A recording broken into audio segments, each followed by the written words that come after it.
राधे राधे दोस्तों, आप सभी को वैशाख पूर्णिमा और बुद्ध पूर्णिमा की बहुत बहुत शुभकामनाएं। हमारे देश के उत्तर भारत में मुख्य रूप से पूर्णिमा कैलेंडर का पालन किया जाता है, जहां पर महीना पूर्णिमा के साथ समाप्त होता है और अगले दिन से नया हिंदी मास प्रारंभ होता है।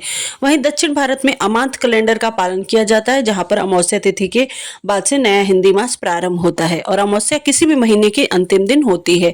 आज के इस वीडियो में हम आपको बताने वाले वैशाख पूर्णिमा यानी बुद्ध पूर्णिमा की तिथि और शुभ मुहूर्त के बारे में। इस बार वैशाख पूर्णिमा के दिन भद्रा भी लग रही है, तो भद्रा का वास कहाँ रहेगा, भद्रा काल कब से कब तक रहेगा, पूर्णिमा का व्रत किस दिन किया जाएगा, चंद्रोदय का समय क्या रहेगा, श्री सत्यनारायण भगवान की पूजा या व्रत कब किया जाएगा और इस दिन रहने वाले अन्य शुभ और अशुभ मुहूर्तों के बारे में भी आप जानेंगे। वीडियो अच्छी लगे तो लाइक और सब्सक्राइब जरूर कीजिएगा। बुद्ध पूर्णिमा की तिथि हिंदू धर्म में विशेष मानी जाती है, क्योंकि माना जाता है कि इस दिन गौतम बुद्ध का जन्म हुआ था। इस दिन उन्हें ज्ञान की प्राप्ति हुई थी और इस दिन उनका महान निर्वाण भी हुआ था। इस पवित्र दिन में बोधि वृक्ष यानी पीपल के वृक्ष की पेड़ की पूजा की जाती है, जिसका विशेष विधान है। इसलिए इस दिन श्रद्धालुओं को सुबह के समय पीपल के जड़ में कच्चा दूध और जल मिलाकर अर्पित करने के बाद शाम के समय दीपक जलाने के बाद 7 बार परिक्रमा करनी चाहिए। इस दिन सुहागिन महिलाएं अखंड सुहाग की प्राप्ति के लिए परिवार में सुख समृद्धि की कामना से व्रत रखती हैं। इस व्रत को कोई भी रख सकता है और इस बार वैशाख पूर्णिमा का दिन ही कूर जयंती भी मनाई जाएगी, जो कि भगवान विष्णु के कुर्म यानी कच्छप अवतार को समर्पित है। हिंदी पंचांग के अनुसार हर साल वैशाख शुक्ल पूर्णिमा को कूर जयंती मनाई जाती है। मान्यता के अनुसार कूर भगवान की पूजा करने से समृद्धि और दीर्घायु की प्राप्ति होती है। इस अवसर पर तीर्थ स्नान और दान आदि कर्मों का भी विशेष महत्व है। पूर्णिमा तिथि भगवान विष्णु, माँ लक्ष्मी जी, चंद्रदेव और भोलेनाथ को समर्पित मानी जाती है।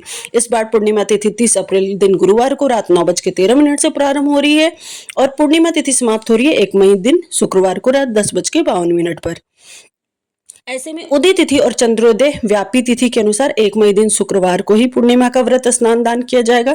श्री सत्यनारायण व्रत भी इसी दिन रखा जाएगा, यानी 1 मई शुक्रवार को पूर्णिमा है। शुक्रवार का दिन माँ लक्ष्मी जी को समर्पित होता है, इसलिए इस दिन का महत्व और भी अधिक बढ़ जाता है।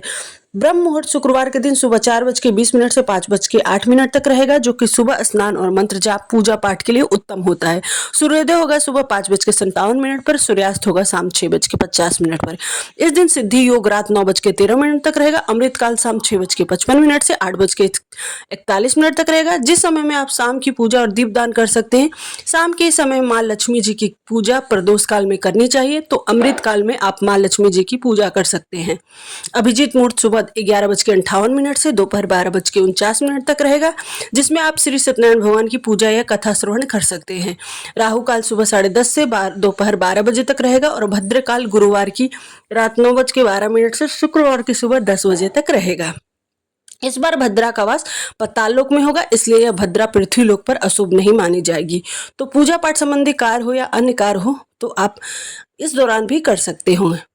पूर्णिमा की रात को चंद्रोदय होने पर चंद्र देवता को अर्घ देकर ही व्रत खोला जाता है। तो 1 मई शुक्रवार को चंद्रोदय होगा शाम 6:44। तो जो लोग भी वैशाख पूर्णिमा का व्रत रखेंगे वे चंद्रमा को अर्घ उस समय दे जब पूरी तरह से चंद्रमा आकाश में प्रकाशमान हो। उस समय जल में कच्चा दूध और अक्षत मिलाकर चंद्र देवता को अर्घ दे। धूप दीप दिखाकर चंद्र देवता की आरती उतारे। ओम सह चंद्रमसे नमः मंत्र का जाप करे। माँ लक्ष्मी जी और चंद्र देवता को खीर का भोग लगाकर पुरुषोत्त रूप में खीर का सेवन करके व्रत का पारण करें। इस दिन भगवान विष्णु या श्री सत्यनारायण भगवान की पूजा में तुलसी या मंजरी सहित तुलसी दल रखकर भगवान को भोग निवेदित करें। पूर्णिमा तिथि बहुत ही पवित्र होती है, इसलिए भूलकर भी तामसिक चीजों का सेवन ना करें। लहसुन प्याज आदि का सेवन या नाखून बाल इत्यादि इस दिन नहीं काटने चाहिए। आपकी सामर्थ्य अनुसार निर्धनों को दक्षिणा देने से सौभाग्य की प्राप्ति होती है। अगर आपको हमारे द्वारा बताई गई जानकारी अच्छी लगी हो तो आप पिंकी की दुनिया चैनल को सब्सक्राइब, लाइक और शेयर करना ना भूलें। राधे राधे।